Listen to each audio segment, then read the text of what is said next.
Sir நேற்று இந்த kidney முறைகேடு தொடர்பாக வந்துட்டு நேற்று நீதிமன்றத்தில் பொதுநல வழக்கு வந்துச்சு சார். நீங்கள் சொன்ன மாதிரியே அப்படியே நீதிமன்றம் கடுமையான தீர்ப்பு வழங்கியிருக்காங்க சார். நீங்கள் ஃபஸ்ட்டே சொல்லியிருந்தீங்க, இது மாதிரி நீதிமன்றத்துக்கு போச்சுன்னா இவங்க மாட்டிக்கிடுவாங்க, கடுமையான ஒரு தீர்ப்பு தருவாங்கன்னு சொல்லிட்டு நீங்கள் முன்னாடி சொல்லியிருந்தீங்க. அதே போன்று நேற்று நடந்துச்சு சார். குடிபுறம் காத்தோம்பி குற்றம் கடிதல் வடுவன்று வேந்தன் தொழில் அப்படின்னு செங்கோன்மை என்ற அதிகாரத்தில் வள்ளுவர் சொல்லியிருக்கிறதோட பொருள் என்னென்னா, குடிமக்களை பாதுகாத்து துணை நிற்பதும் குற்றம் செய்தவர்கள் யாராயினும் தனக்கு இழுக்கு வரும் என்று கருதாமல் தண்டிப்பதும் ஒரு அரசோட கடமை அப்படின்ட்டு சொல்கிறாங்க. ஒரு அரசு இதை செய்யணும். குற்றம் செய்தவர்கள் யாராக இருந்தாலும் தனக்கு இழுக்கு வரும் என்று கருதாமல், கிட்டத்தட்ட கிட்னி ஸ்கேமுக்காகவே எழுதப்பட்ட ஒரு குறள் போன்று இந்த குறள் இருக்கிறது. குற்றம் செய்தவர்கள் யாராயினும் தனக்கு இழுக்கு வரும் என்று கருதாமல் தண்டிப்பதும் அரசின் கடமையாகும் என்று வள்ளுவர் சொல்லியிருக்கிறார். இவருங்க அதெல்லாம் படிச்சுட்டு போகிறாரு.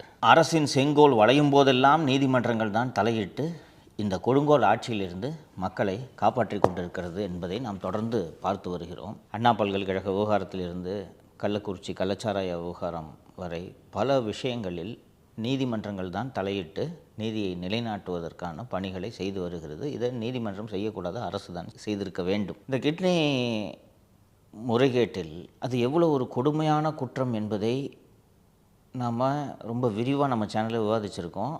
இந்த கிட்னி திருட்டு விவகாரத்திற்கு உரிய முக்கியத்துவத்தை கொடுக்க வேண்டிய ஊடகங்கள் கொடுக்கவில்லை என்பதை நாம் பார்த்துருக்கிறோம். அப்படி இருக்கும்போது மதுரை உயர்நீதிமன்ற கிளை, நான் சொன்னது போலவே நம்ம நிகழ்ச்சியிலே சொன்னேன், எஸ்எம் சுப்பிரமணியத்துக்கிட்ட போயிருக்குது, அவர் பார்த்துக்குவார், நீங்கள் கவலைப்பட வேண்டாம் என்று நான் சொன்னேன். அதுதான் நேற்று நடந்தது. அரசு தரப்பில் கூடுதல் அரசு தலைமை வழக்கறிஞர் திரு அஜ்மல் கான் அவர்கள் ஆஜரானார். ஆஜராகி நீதிமன்றம் கேட்குது, கடந்த ஹியரிங்லேயே நீங்கள் இது சம்பந்தமாக என்ன நடவடிக்கை எடுத்திருக்கிறீர்கள் என்பதை எங்களுக்கு தெரிவிங்கள் என்று சொல்லியிருந்தார்கள். இந்த வாட்டி போனப்போ என்ன சொல்கிறாங்கன்னா, சார் நாங்கள் ஒரு அனில்குமார் என்ற ஒரு ஐஏஎஸ் அதிகாரி தலைமையில் ஒரு கமிட்டியை போட்டோம். அந்த கமிட்டி இது போல் கிட்னி முறைகேடு நடந்திருக்கிறது என்று உறுதி செய்திருக்கிறார்கள். சரிங்க, அதுக்கப்புறம் என்னங்க பண்ணீங்க? விசாரிச்சுக்கிட்டு இருக்கோம். எஃப்ஐஆர் எங்கே போடல? இல்லை சார், எடுத்தவொடனே எஃப்ஐஆர் போட முடியாது. உறுப்பு திருட்டு சம்பந்தமான வழக்குகளுக்கு எஃப்ஐஆர் போடுவதில் தடை இருக்கிறது.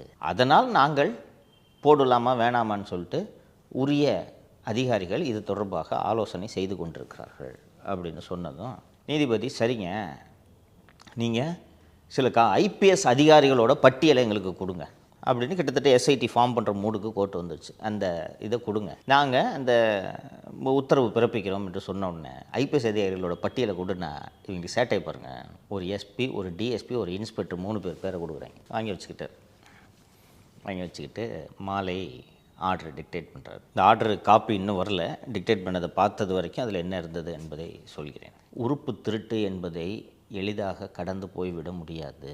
ஒவ்வொரு மனிதனுக்கும் வாழும் உரிமையை அரசியலமைப்பு சாசனம் ஆர்டிகல் 21 கொடுத்துருக்கு. கிட்னியை திருடுறதுன்றது அந்த வாழும் உரிமையை பறிக்கிறது.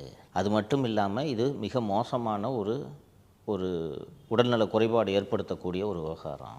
அரசு நடவடிக்கை எடுக்கும் என்று நாங்கள் எதிர்பார்த்தோம். ஆனால் அரசு தன் பொறுப்பை தட்டி கழிக்கிறது. நாங்கள் இந்த தொடர்பாக எஃப்ஐஆர் பதிவு செய்யப்பட்டுள்ளதா என்று கேட்கும்போது அரசு சாக்குப்போக்கு சொல்கிறதே தவிர எஃப்ஐஆர் பதிவு செய்யவில்லை என்பதை அரசு ஒப்புக்கொள்கிறது. உறுப்பு திருட்டுக்கு எஃப்ஐஆர் பதிவு செய்வதில் தடை இருக்கிறது என்று அரசு சொல்லும் வாதத்தை ஏற்றுக்கொள்ள முடியாது. ஜட்ஜே ரிசர்ச் பண்ணியிருக்கார். சமீபத்தில் தெலுங்கானாவில் இதே போல் உறுப்பு திருட்டு சம்பந்தமாக தெலுங்கானா மாநில காவல்துறை ஒரு எஃப்ஐஆரை பதிவு செய்து தமிழ்நாட்டை சேர்ந்த 2 பேரை அதில் கைது செய்திருக்கிறார்கள். 2 மருத்துவமர்களை கைது செய்திருக்கிறார்கள். ஆனால் அரசு வழக்கறிஞர் அந்த ஹாஸ்பிட்டலுக்கு நாங்கள் கிட்னி டிபார்ட்மெண்ட்டை டிரான்ஸ்பிளான்ட் பண்ணுறதுக்கு தடை செய்து விட்டோம் என்று சொல்கிறார். ஆனால் எஃப்ஐஆர் எங்கே என்று கேட்டால் எஃப்ஐஆர் இல்லை என்று சொல்கிறார். இதன் காரணமாக நாங்கள் இவர்கிட்ட நீங்கள் விசாரணை நடத்துக்கன்னு காவல்துறை அதிகாரிகளோட பட்டியலை கேட்டோம். அவர் ஒரு டிஎஸ்பி, எஸ்பி, இன்ஸ்பெக்டர் பேர் கொடுக்குறாங்க. சரி, நீ கொடுக்க வேணாம்ப்பா, நேர்மையான ஐபிஎஸ் அதிகாரிகளோட பட்டியலை கொடுங்கன்னு நாங்கள் எங்கள் நீதிமன்ற பதிவாளர்கிட்ட சொன்னோம். அவர் மதுரை தெற்கு மண்டல ஐஜி திரு பிரேமானந்த் சின்ஹா, நீலகிரி எஸ்பி திருமதி நிஷா, அப்புறம் இன்னும் ஒரு 3 ஐபிஎஸ் அதிகாரிகளோட பேரை கொடுத்துருக்குறாங்க. இவர்கள் தலைமையில் நாங்கள் சிறப்பு புலனாய்வு குழுவை நியமிக்கிறோம். இவர்கள் சொல்வது போல் கிட்னி திருட்டுக்கு எஃப்ஐஆர் பதிவு செய்வதில் தடை இருக்கிறது என்பதை ஏற்றுக்கொள்ள முடியாது. இதில் கிட்னி திருட்டு சம்பந்தமான சட்டம் மற்றும் வரவில்லை. ஏமாற்றுவது, மோசடி செய்வது போன்ற ஐபிசி செக்ஷனும் இதில் வந்திருக்குது. தனியார் மருத்துவமனைகள் இது போன்ற உறுப்பு முறைகேட்டில் ஈடுபடுவது என்பது வழக்கமாகி வருகிறது. அதை உரிய கோணத்தில் அணுக வேண்டும். நாங்கள் அரசு இதை உரிய கோணத்தில் அணுகும் என்று எதிர்பார்த்து காத்திருந்தோமானால் அரசு இதை அந்த ரெக்வயர்டு சென்சிட்டிவிட்டியோடு அணுகலை. அதனால் நாங்கள் சிறப்பு புலனாய்வு குழுவை அமைக்க உத்தரவிடுகிறோம். சிறப்பு புலனாய்வு குழு எஃப்ஐஆர் பதிவு செய்ய வேண்டும். இந்த ஐஜி சவுத் ஜோன் இதை சூப்பர்வைஸ் பண்ணணும். தமிழக டிஜிபி இந்த சிறப்பு புலனாய்வு குழுவுக்கு தேவையான கட்டிடங்கள், உபகரணங்கள், மேன் பவர் எல்லாவற்றையும் டிஜிபி வழங்க வேண்டும். மருத்துவ மற்றும் சுகாதார பணிகளின் இயக்குனர் டெக்னிக்கல் சப்போர்ட் இதற்கு வழங்க வேண்டும். ஏன்னா இவங்க போலீஸ்காரங்க. கிட்னி இந்த மருத்துவம் சம்மந்தமான விஷயங்களுக்கு சப்போர்ட் வேணும்ல, அதுக்கு நீங்கள் சில டாக்டரை டெப்யூட் பண்ணுங்கள் சொல்லிவிட்டு நீதிமன்றம் இந்த வழக்கின் புலன் விசாரணையை மேற்பார்வை செய்யும். இது ஒரு புறம். இவங்க இந்த தனலட்சுமி சீனிவாசன் காலேஜுக்கு நாங்கள் கிட்னி டிரான்ஸ்பிளான்ட் பண்ணுற அந்த அனுமதியை ரத்து பண்ணுறோன்னு சொல்லிட்டாங்கல்ல, அந்த காலேஜ் நேற்று சென்னை உயர்நீதிமன்றம் வந்திருக்கிறது. நீதிபதி திரு ஆனந்த் வெங்கடேஷ் அவர்கள் முன்பு எங்களை கேட்காமலேயே எங்களோட கிட்னி லைசன்ஸை ரத்து செஞ்சுட்டாங்க. எங்களை ஒரு முறை கேட்டிருக்கட்டும், இது இயற்கை நீதிக்கு முரணானதுன்னு சொல்லிட்டு ஒரு கிரவுண்ட் எடுத்திருக்காங்க. அது நல்ல கிரவுண்டு. யாராக இருந்தாலும் உன் தரப்பு என்ன என்று கேட்டுவிட்டு தான் ஒரு தண்டனையை வழங்க வேண்டும். அது இயற்கை நீதி. அப்படி எங்களை கேட்காமையே இது போல் செய்திருக்கிறார்கள். அதனால் நீங்கள் இதை ரத்து செய்யணுன்ட்டு அந்த காலேஜ் இங்கே போயிருக்கு. அதற்குள் இந்த டெவலப்மெண்ட் நடந்திருக்கு. இந்த ஆங்கிலத்தில் பொயட்டிக் ஜஸ்டிஸ் என்று சொல்லுவார்கள். அது போன்ற ஒரு பொயட்டிக் ஜஸ்டிஸ் தனலட்சுமி சீனிவாசன் மருத்துவக் கல்லூரி விவகாரத்தில் நடைபெற்றிருக்கிறது என்று நான் புரிந்து கொள்கிறேன். ஏன்னு காரணத்தை சொல்கிறேன். இந்த தனலட்சுமி சீனிவாசன் மருத்துவக் கல்லூரி என்பது ஒரு கருவின் குற்றம். 2006, 2011 திராவிட முன்னேற்ற கழக ஆட்சி நடந்த சமயத்தில்தான் தனலட்சுமி சீனிவாசன் மருத்துவக் கல்லூரி கட்டப்படுகிறது. பெரம்பலூர் மாவட்டம் அங்கே கட்டப்படுகிறது. அப்போது இந்த மருத்துவக் கல்லூரி கட்டுறதுக்கு நிலத்தை அந்த நில உரிமையாளர்கள் விற்க மாட்டேங்கிறாங்க. அப்போ ஏற்கனவே பெரம்பலூர் மாவட்டத்திலேயே அண்ணன் ஆராசா அவர்கள் அவர் அப்போ அந்த தொகுதி எம்பியாக இருந்தார். ஆராசா அவர்கள் எம்ஆர்எஃப் ஃபேக்டரியோட விரிவாக்கத்துக்காக எலுமிச்சை விவசாயிகள்கிட்டேருந்து அடித்து பிடுங்கி மிரட்டி போலீஸை வச்சு கேஸை போட்டு லேண்டை பிடிங்கி கொடுத்தாரு. அப்போ நில அபகரிப்பு தானே முழு நேரமாக செஞ்சுக்கிட்டு இருந்தாங்க. அதே போல் தனலட்சுமி சீனிவாசன் மருத்துவ கல்லூரி கட்டுறதுக்கும் எந்தெந்த விவசாயெல்லாம் லேண்டு வச்சுக்கிட்டு கொடுக்க மாட்டேங்கிறானோ அவங்களெல்லாம் அடித்து பிடுங்குற வேலையை செய்கிறாங்க.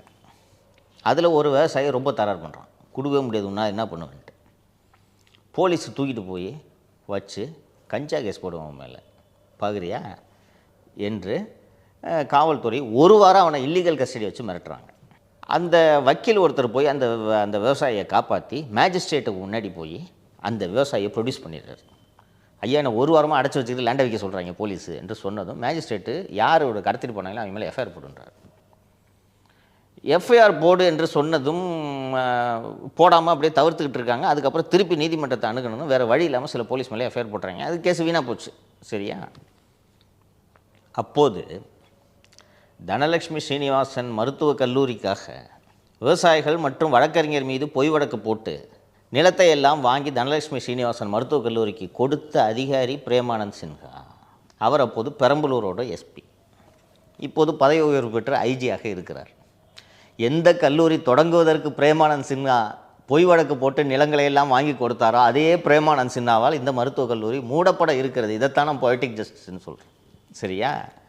ஸோ இந்த ஐபிஎஸ் அதிகாரிகளாம் வச்சு சிறப்பு புலனாய்வு குழு போட்டுட்டார். 24/9 20/9 ஏதோ ஒரு தேதியில் மீண்டும் நீங்கள் ப்ராக்ரஸ் ரிப்போர்ட்டை சப்மிட் பண்ணிட்டு உத்தரவு போட்டுட்டார். இந்த உத்தரவு போட்டு முடித்ததும் அரசு குற்றவியல் தலைமை வழக்கறிஞர் திரு ஜின்னா அவர்கள் வீடியோ கான்ஃபரன்ஸில் ஜாயின் பண்ணுறார். மயிலாடு நாங்கள் விசாரிக்கிறோம், நாங்கள் சொல்கிறது கேட்கவே மாட்டீங்க, நாங்கள் சிபிசிஐடி விசாரணைக்கெலாம் உத்தரவிடுறோம் அப்படின்னு. சார் நீங்கள் சொல்கிறீங்க செய்யவே மாட்டேங்கிறீங்களே சார் நீங்கள் அப்படின்னு திரு ஜின்னா அவர்கள், சார் நீங்கள் ஊட்டியில் இருக்கிற எஸ்பி எப்படி சார் பெரம்பலூரில் வந்து விசாரிப்பாங்க? ஊட்டி யாருங்க பார்த்துப்பா, மலை அவ்வளோ பெருசு இருக்குது, அவ்வளோ தூரம் இருக்குது அப்படின்லாம் சொல்கிறாரு. சொன்ன உடனே நீதிபதி, சார் நீங்கள் எதுவும் செய்யலை சார், வேறு வழி இல்லைன்ட்டு சொல்லிடுறாங்க. நான் கேட்குறேன், ஊட்டியிலேருந்து இங்கே வர்றது கஷ்டன்றதை நானும் ஒத்துக்கிறேன். திரு ஜின்னா அவர்களின் வாதம் நியாயமானது.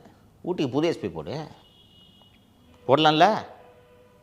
சென்னையில் கம்ப்யூட்டர் செல் இருக்குது, க்ரைம் ரெக்கார்டு பியூரோ இருக்குது, இங்கெல்லாம் எஸ்பிகள் இருக்கிறார்கள். கம்ப்யூட்டர் செல்லு 6 மாதம் வேக்கண்ட்டாக இருந்தால் தலை இஞ்சி விழுந்துருமா? விடாது இல்லை. கம்ப்யூட்டர் செல்லில் இருக்க எஸ்பி தூக்கி ஊட்டிக்கு போட்டுட்டு ஊட்டி எஸ்பியை ரிலீவ் பண்ணி இப்போ எஸ்ஐடியில் வேலை பாருங்கன்னா முடிஞ்சு போச்சு. உங்கள் நிஷா போயிட்டாங்கன்னா ஊட்டியை கலகலத்து போய்டுன்ற மாதிரி துடிக்கிறார் அரசு வழக்கறிஞர். இதற்கு முன்பு நீங்கள் இதை செய்திருக்க வேண்டுமா இல்லையா?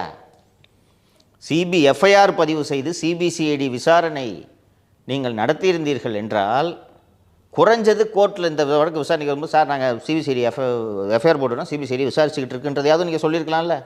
ஏன் எஃப்ஐஆர் போடலன்னு கேட்டதுக்கு புகார்களே வரலன்னு சொன்னாங்க சார். ஆமாம், புகார் வந்தால் புகார் கொடுத்தோன்னு போய் மிரட்டுறீங்க நீங்கள். அந்த லிவர் பறி கொடுத்தா புகார் கொடுத்தான்னு போய் மிரட்டினீங்கல்ல. இன்னொன்று, எல்லா கேஸ்லேயும் புகார் வந்தால் நீங்கள் எஃப்ஐஆர் போடுறீங்க. நம்ம சேனல் யூடியூப் மேலே 30 கேஸ் போட்டு வச்சுருக்கீங்களே. புகார் கொடுத்த அத்தனை பேரும் போலீஸ்காரங்க, கான்ஸ்டபிள், சப் இன்ஸ்பெக்டரு, இன்ஸ்பெக்டரு மாற்றி இவங்களே புகார் கொடுத்துக்கிறது.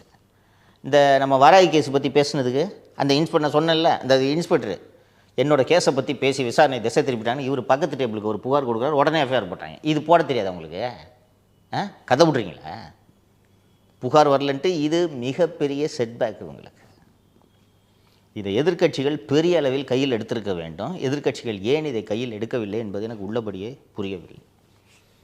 கூடுதலாக இப்போது ஒரு தகவல் வந்திருக்கிறது. இந்த தனலட்சுமி சீனிவாசன் குழுமத்தை திமுக அரசு ஏன் காப்பாற்றுகிறது என்றால், அவர்களும் கிட்னி திருடுகிறார்கள் என்று பொருள் அல்ல. ஆனால் அந்த கல்லூரி இவர்களோட மணி லாண்டரிங்க்கு பெரிய அளவில் உதவுகிறது. எப்படி உதவுகிறது என்று கேட்டால், நீங்கள் ஒரு மலேசியாவில் அல்லது வேறு ஒரு 3ஆம் உலக நாடுகள், ஏதாவது பங்களாதேஷ்னு வச்சுக்கோமே, பங்களாதேஷில் இருக்கக்கூடிய நீங்கள் ஒரு நோயாளி, நீங்கள் கிட்னி டிரான்ஸ்பிளான்ட் இல்லை வேறு ஒரு சிகிச்சைக்காக இங்கே தனலட்சுமி சீனிவாசன் மருத்துவக் கல்லூரிக்கு சிகிச்சை பெறுகிறீர்கள். உங்கள் சிகிச்சையோட மொத்த செலவு 3 லட்சம். 95 லட்சம் செலவாச்சுன்ட்டு கணக்கு எழுதுவாங்க. நீங்களும் அதை கொடுப்பீங்க. 3 லட்சம் செலவானதுக்கு எப்படி 95 லட்சம் கொடுப்பீங்க? கொடுக்க மாட்டாங்க இல்லையா? அந்த 95 லட்சத்தை நானே கொடுத்தா புரியுதானே சொல்கிறது? அவளா மூலமாக இவர்கள் டாஸ்மாக்கு, மணல் எல்லாவற்றிலும் அடிக்கும் கொள்ளை போனால் அவளா மூலமாக பல்வேறு இடங்களுக்கு போகிறதா? இப்போ இது எப்படி அக்கௌண்ட்டு கொண்டு வருவீங்க பேங்க்குக்கு? Medical tourism. ஒன்றுமே ட்ரீட்மெண்ட் வராமல் தெர்மோமீட்டர் வச்சு பார்த்துட்டு ஒரு 10 லட்ச ரூபா பில்லு போடலாமா? நீங்கள் ஃபாரின்லேருந்து கட்டலாமா? இங்கே தான் உங்கள் அக்கௌண்ட்டுக்கு எவ்வளோ பணம் வந்துச்சுன்ட்டு சந்தேகம் வரும். ஃபாரின்லேருந்து நீங்கள் வரும்போதே உங்கள் ஃபாரின்லேருந்து பணத்தை கட்டினீங்கன்னா, துபாயில் இப்போதும் 20 கோடி ரூபாய் கேஷ் எடுத்துகிட்டு போய் அப்படியே டெபாசிட் பண்ணலாம் பேங்க்கில். கேள்வியே கேட்க மாட்டாங்க. நீங்கள் துபாயில் ஒரு அக்கௌண்ட் வச்சுருந்து அந்த அக்கௌண்ட்லேருந்து ட்ரீட்மெண்ட்டுக்காக வந்தேன்ட்டு துபாய் அக்கௌண்ட்லேருந்து இங்கே ட்ரான்ஸ்ஃபர் பண்ணலாமா? தனலட்சுமி சீனிவாசன் மருத்துவமனையின் கணக்கில் பணம் குவிந்து கொண்டே இருக்குமா? அப்படி குவிந்து கொண்டே இருப்பதனால் தானே ஆண்டாளர்கள் கல்லூரியை 150 கோடி கொடுத்து வாங்க முடிகிறது. இப்போது இவர்கள் எவ்வளவு முக்கியம் என்பது தெரிகிறதா? ஏன் எஃப்ஐஆர் போடாமல் இருந்தாங்க சொல்லுங்கள்? இந்த விசாரணையெல்லாம் வரும் அப்படின்றதுனால தான். அது மட்டும் தான் காரணமா? எஃப்ஐஆர் போட்டால் என்னாகும்? இடி உள்ள வருமா? டாமி உள்ளே வரும். எப்படி சார் இடி வரும்? ப்ரெடிகேட் அஃபென்ஸு செக்ஷன் 420 வரும்ல. எந்த ஷெட்யூல்டு அஃபென்ஸ்னு இருக்குது. இதெல்லாம் ஷெட்யூல்டு அஃபென்ஸு. அந்த ஷெட்யூல்டு அஃபென்ஸ் இருந்தால் ப்ரெடிகேட் அஃபென்ஸில் இடி உள்ளே வரலாம். எப்படி இருந்தாலும் இதில் 420 வருமா வராதா? வரும். சீட்டிங் வருமா வராதா? ஏன்னா கிட்னியை உருவிட்டு 3 லட்ச ரூபா கொடுத்துட்டு 80 லட்ச ரூபா நீ பேஷண்ட்டுக்கிட்ட வாங்கியிருக்கிறேன்னா இதில் 420 வரும் மோசடி. 420 இல்லாமல் எஃப்ஐஆர் போட முடியுமா? முடியாது. 420 ஷெட்யூல்டு அஃபென்ஸில் வருது இல்லை. ஹாஸ்பிட்டலில் புரட்டி போட மாட்டாங்களா? எப்படி வாங்கின நீ ரோல்ஸ் ராய்ஸு கேடிலாக் எப்படி வாங்கின? ஜோ பைடன் ஓட்டுற அதே காரை நீ ஓட்டுறியா ராஸ்கல்? எங்கே வாங்கின? உலகத்தில் 1.5 கோடி ரூபாய் காருக்கு 2.5 கோடி வரி கட்டி வாங்கினான்னா எவ்வளோ காசு கொழுப்படுத்திருக்கும் யோசிச்சு பாருங்கள். நமக்கு ஒரு கார் வாங்கும்போது இன்னும் 40% டேக்ஸ் போடுறாங்களேன்னு வயிறுலாம் எரியுது. இங்கே போடுற டேக்ஸுக்கே 1.5 கோடி ரூபாய் காருக்கு 2.5 கோடி வரி கட்டி அமெரிக்காலேருந்து, அதுவும் இந்தியாவில் ஒரே கேடிலாக்கு தான் இருக்கான். இந்தியாவிலே ஒரே கார் கேடிலாக்கு நம்ம கிட்னி திருடன் திரு கதிரவன் அவர்களிடம் தான் இருக்கிறது. இதில் ரோல்ஸ் ராய்ஸ் கார் வாங்கினா எல்லாருக்கிட்டையும் உருவணும்னு நீ பேசுறியே. உன்னை இந்த கவர்மெண்ட் எதுவுமே செய்யாதுன்ற துணிச்சல் தானே. அந்த கார் கிராஸ் பண்ணி போச்சுன்னா அதோட மரியாதை இவ்வளோ அப்படின்னு கூட நம்மளுக்குலாம் தெரியாது. எனக்கு நானே விசாரித்து இது கேடிலாக்கு ஒரு பணக்கார காரு. ரோல்ஸ் ராய்ஸை கேள்விப்பட்டிருக்கோம், பென்ஸு, BMW, ஆடி இதெல்லாம் நமக்கு தெரிந்த காரு. கேடிலாக்குன்னு ஒன்று இருக்குது, அது ஜோ பைடன் பயன்படுத்திய காரு. அதோட விலை இவ்வளோ என்பதெல்லாம் நமக்கு தகவல் கொடுத்தவர்கள் பின்னாளில் சொன்னார்கள். அப்போ இதை வாங்கி ஓட்டணும் எவ்வளோ காசு இருக்கும்ட்ட புரியுதா? அதில் சொல்கிறாரு அவர், சரி குறைந்தபட்ச இது வச்சுக்கலாம், எனக்கு ஒரு கிட்னிக்கு 2 லட்ச ரூபா தான் நிற்கும்ட்டு திரு கதிரவன் அவர்கள் வருத்தத்தோடு பதிவு செய்தார். கவர்மெண்ட்டு இந்த மாதிரி நடந்திருக்கு. அதாவது அரசு நடத்திய விசாரணையிலேயே நீதிமன்றம் நேற்று இந்த உத்தரவில் நீதிபதி இதை தான் சொன்னார். சார் நீங்கள் நடத்தின விசாரணையில் முறைகேடு நடந்திருக்குன்னு ஒத்துக்கிறீங்க, ரைட்டா? நிதிஷ் எனக்கு கிட்னி கொடுத்துருக்காரு, ஓகே. ஆனால் ஹாஸ்பிட்டல் ரெக்கார்ட்ஸில் நிதிஷும் சங்கரும் க்ளோஸ் ஃபேமிலி ஃப்ரெண்டுன்னு இருக்குது. நிதிஷை கூப்பிட்டு விசாரிச்ச போது, சார் அவன் யாருன்னே தெரியாது சார், 4 லட்ச ரூபா கதிரவன் இந்த திராவிட ஆனந்தன் 4 லட்ச ரூபா கொடுக்குறேன்னு சொன்னார். வட்டிக்கு மீட்டர் வட்டிக்கு கடை வாங்கி வச்சுருக்கேன் கட்டி மாலில், அதனால 4 லட்ச ரூபா கிடைக்குமென்றதுக்காக ஒரு கிட்னியை கொடுத்துட்டேன் அப்படின்னு சொல்கிறாருன்னு சொன்ன உடனே அங்கே போய் பார்த்தா ஹாஸ்பிட்டல் ஆவணங்களில் நிதிஷும் சங்கரும் நெருங்கிய உறவினர்கள்னு ரெடி பண்ணி வச்சுருக்காங்க. நிதிஷுக்கு தேவையான ஆதார் எல்லா ஆவணங்களையும் ஹாஸ்பிட்டலே ரெடி பண்ணியிருக்குது. அப்போ மோசடி நடந்திருக்கா இல்லையா? அதை விசாரிக்கணுமா இல்லையா? அந்த மோசடி நிதிஷுக்காக போலி ஆவணங்களை தயார் செய்தது ஐபிசி அஃபென்ஸ், பிஎன்எஸ் அஃபென்ஸ் வருதா? அப்போ அது காக்னிசபிள் அஃபென்ஸ் மேட் அவுட்டா? இதுக்கும் ஆர்கன் டிரான்ஸ்பிளான்ட் ஆக்ட்டுக்கும் என்ன சம்பந்தம்? இதை செஞ்சுருக்கணும்ல. இது உங்கள் கமிட்டி கொடுத்த ரிப்போர்ட்டு சார். ஆவணங்களை திருத்திருக்கு சார் ஹாஸ்பிட்டலு. இந்த ஆவணங்களை இவங்களே தான் சார் உருவாக்கியிருக்காங்க. டாக்டர் ரிப்போர்ட் வந்துருச்சா? அதுக்கப்புறம் என்ன சார் யோசனை? நீங்கள் நன்றாக கவனிக்கணும். மதுரையில் ஒரு பிஏஎல் போட்டாச்சுன்னு தெரியுது, அதுவும் நீதிபதி எஸ்எம் சுப்பிரமணியத்துக்கிட்ட வருதுன்னு தெரியுது. அட்லீஸ்ட் அதை ஃபைல் பண்ண பிறகாவது பட்டுன்னு ஒரு எஃப்ஐஆர் போட்டு, சார் எஃப்ஐஆர் போட்டிருக்கோம் சார்ன்றதாவது சொல்லலாம்ல. அங்கே போய் தைரியமாக கோர்ட்டில் சொல்கிறீங்க எஃப்ஐஆர் போடலைங்க, உடனே எஃப்ஐஆர் போட முடியாதுங்க, கம்ப்ளைண்ட் இல்லாமல் எஃப்ஐஆர் போட முடியாதுங்க. ஏன்னா அந்த அளவுக்கு அறிவில்லாதவர்களா நீதிபதிகள்? நாட்டில் என்ன நடக்கிறது என்பதை அவர்கள் பார்த்து கொண்டு இல்லையா? அவர்களும் மனிதர்கள் தானே. எவ்வளவு ஒரு மன வருத்தத்தோடு அந்த தீர்ப்பை டிக்டேட் பண்ணார் தெரியுமா? வாழும் உரிமையை பறிக்கிறது. கிட்னியை உருவனா வாழும் உரிமையை பறிக்கிறது தானே. போய் அன்றைக்கி ஹோட்டலில் சாப்பிட்டு வந்தியே, பல்லில் ஒரு கறி துண்டு மாட்டிக்கிச்சுன்னா நாக்கு தொலைவிக்கிட்டே இருக்காத? அப்போ நம்ம மனசுக்கு உடம்புல ஒரு கிட்னி இல்லைன்ற ஃபீலிங் இருக்குமா இருக்காதாப்பா? நீங்கள் ஒரு கிட்னியை உருவிட்டு 5 லட்ச ரூபா கொடுத்துட்டு அவனை உயிரோடு விடுறதுக்கு பதிலாக 2 கிட்னி எடுத்துகிட்டு வேறு இந்த ஆர்ட்டு கீட்டு லிவரு எல்லாத்தையும் எடுத்துக்கிட்டு ஃபேமிலியில் இருக்கவனுக்கு ஒரு 20 லட்ச ரூபாய் கொடுத்து நீங்கள் அவனை கொண்டுலாம். கிட்னி இல்லாமல் வாழ்கிறது, அதுவும் இந்த மாதிரி ஏமாந்து வாழ்கிறதுன்றது கொடுமைப்பா. நாள் பூரா உறுத்திக்கிட்டு இருக்கும்ப்பா அது. நீ பணம் ஒரு 2000 ரூபாய் நீ போகும்போது நடந்து போகும்போது தொலைச்சிட்டானா கூட ஒரு 2 நாளில் நீ மறந்துடுவேன், சம்பாரிச்சிடலாம். கிட்னி அந்த அச்சை உறுத்திக்கிட்டே இருக்கும்ல. அவனோட கூற்றுப்படியே 250 கிட்னியை துண்டிருக்காயா? அதை விசாரிக்க கூடாதுன்றதுக்காக நீங்கள் நீதிமன்றத்தில் போய் வாதாடுறீங்கன்னா எவ்வளவு கொடூர கல்மனது படைத்தவர்கள். ஒரு ஹாஸ்பிட்டலோட லைசன்ஸை கேன்சல் பண்ணால் ஏன்பா அவன் மேலே இந்த மாதிரி குற்றச்சாட்டு இருக்குப்பா என்னப்பா சொல்கிறேன்னு கேட்டோம். அவன் என்ன விளக்கம் வேணாலும் சொல்லிட்டோம், உன்னது விளக்கம் ஏற்புடையதில்லை, நாங்கள் ரத்து செய்கிறோம், இதான் ப்ரொசீஜரு. ஆனால் அந்த ப்ரொசீஜரை ஃபாலோ பண்ணாமல் கேன்சல் பண்ணதோட நோக்கமே நான் பண்ணுறேன், நீ கோர்ட்டு போய் ஸ்டே வாங்கிக்க. நீதிபதி எஸ்எம் சுப்பிரமணியம் முன்பு இந்த தனலட்சுமி சீனிவாசன் கல்லூரி தொடர்ந்து இந்த வழக்கு வந்தாலும் அவரும் ரத்து பண்ணுவார் அதை. ஏன்னா இயற்கை நீதிக்கு முரணானது. நான் தமிழக முதலமைச்சராக ஆசைப்படும் திரு விஜய் அவர்களை பார்த்து கேட்கிறேன், இது போன்ற விவகாரங்களை நீங்கள் கையில் எடுத்து பேச வேண்டும். பஞ்ச் டயலாக் பேசுகிறதுனால மக்களுக்கு உங்கள் மீது நம்பிக்கை வராது. நேற்று இப்படி ஒரு ப்ரொசீடிங்ஸ் நடந்திருக்கு, இன்றைக்கி நியூஸ் பேப்பரில் ரிப்போர்ட் ஆகிருக்குல்ல. நீதிமன்றத்தின் தீர்ப்பை வரவேற்கிறேன். மற்றதுலலாம் அரிசியில் திருடுறாங்க, ரேஷனில் திருடுறாங்க, ரோடு போடுறதுல திருடுறாங்க, பரவாயில்ல. ஜனங்களோட கிட்னியை திருடுறாங்க, நீதிமன்றம் தலையிட்டிருக்குன்னு இதற்கெல்லாம் அவர்கள் அறிக்கை கொடுக்க வேண்டும். என்ன ஒரு தம்பியா பாருங்க, அண்ணனா பாருங்க, தாய் மாமனா பாருங்க அப்படின்றாரு. இதை நீங்கள் உண்மைன்னு எப்படி ப்ரூஃப் பண்ணுவீங்க? இந்த மாதிரி ஏழைகளுக்கு கேள்வி கேட்கும்போது தானே. தாய் மாமனா பார்க்கணுன்னா தாய் மாமன் மருமகன் கிட்னியை உருவுனா சும்மா இருப்பாரா? தாய் மாமன் துடிப்பார மாட்டாரா? உங்கள் அண்ணனா பாருங்கன்னா தம்பியோட கிட்னியை உருவுனா சும்மா இருப்பான் அண்ணன்? துடிக்க மாட்டான். அந்த துடிப்பு உங்களுக்கு இருக்கணும். இருந்தால் தான் நீங்கள் ஆள்றதுக்கு ஆசைப்படணும், இருந்தால் தான் நீங்கள் எங்களுக்கு தலைவனாக ஆசைப்படணும். நான் எல்லா தலைவர்களையும் பார்த்து சொல்கிறேன். எடப்பாடி பழனிசாமி ரெகுலராக பேசிகிட்டு இருக்காரு. உண்மையிலே அவருக்கு பாராட்டுதல்களை தெரிவிக்கணும். போயிட்டு வரும்போது ஹாஸ்பிட்டல் போயிட்டு வந்தீங்கன்னா வெளில வரும்போது ஸ்கேன் பண்ணி பாருங்கள், எந்தெந்த பாட்டு இருக்குன்றது உங்களுக்கு தெரியாது. அவர் பேசிகிட்டு இருக்காரு. ஒரு சில ஊடகங்கள் எடுத்தோன்னா நாம் தொடர்ந்து பேசிக்கிட்டு இருக்கோம். சரியா? இதெல்லாம் பேசுனதுனால தான் நீதிமன்றத்தின் கவனத்திற்கு இது போகிறது. அதையும் நான் மறந்து விடக்கூடாது. ஓகேங்களா? அந்த அடி கொஞ்சம் யோசிச்சு பாருப்பா. மதுரை பெஞ்சில் பிஏஎல் ஃபைல் ஆகலை, நீதிபதி எஸ்எம் சுப்பிரமணியம் அங்கே இல்லை, என்னப்பா இருக்கும்? பெட்டிஷனை போட்டு இதையும் கேன்சல் பண்ணிவிட்டு சந்தோஷமாக வியாபாரத்தை பார்த்துக்கிட்டு இருப்பான். இப்போ இடி உள்ளே வந்துச்சுன்னா கடந்த அந்த மருத்துவமனை தொடங்கியதிலிருந்து தங்கிய வெளிநாட்டினர் செய்த சிகிச்சையெல்லாம் எடுப்பாங்க. என்னது இது, லேசாக ஒருத்தனுக்கு கையில் கட்டி வந்திருக்கு, அதுக்கு நீ 30 லட்ச ரூபா பில்லு போட்டிருக்க, என்ன ராஜா அது கேட்பாங்க. ஏன் சார் இப்போ தான் எஸ்ஐடி ஃபார்ம் பண்ணிட்டாங்க, எப்படி எஃப்ஐஆர் போடுவாங்க? அப்போ வந்துடும்ல சைடி எஃப்ஐஆர் போட்டால். அதைத்தான் ஏன் மகிழ்ச்சியோடு நான் சொல்லிக்கிட்டு இருக்கேன். ஓகே, அதுக்கு பயந்துக்கிட்டு தான் இவங்க எஃப்ஐஆர் போடாமல் இருந்தாங்கன்றேன். போட்டால் இடி வருன்றது அவங்களுக்கு தெரியும். இடி வந்துச்சுன்னா இவங்களோட மணி லாண்டரிங் மாட்டிக்கும்.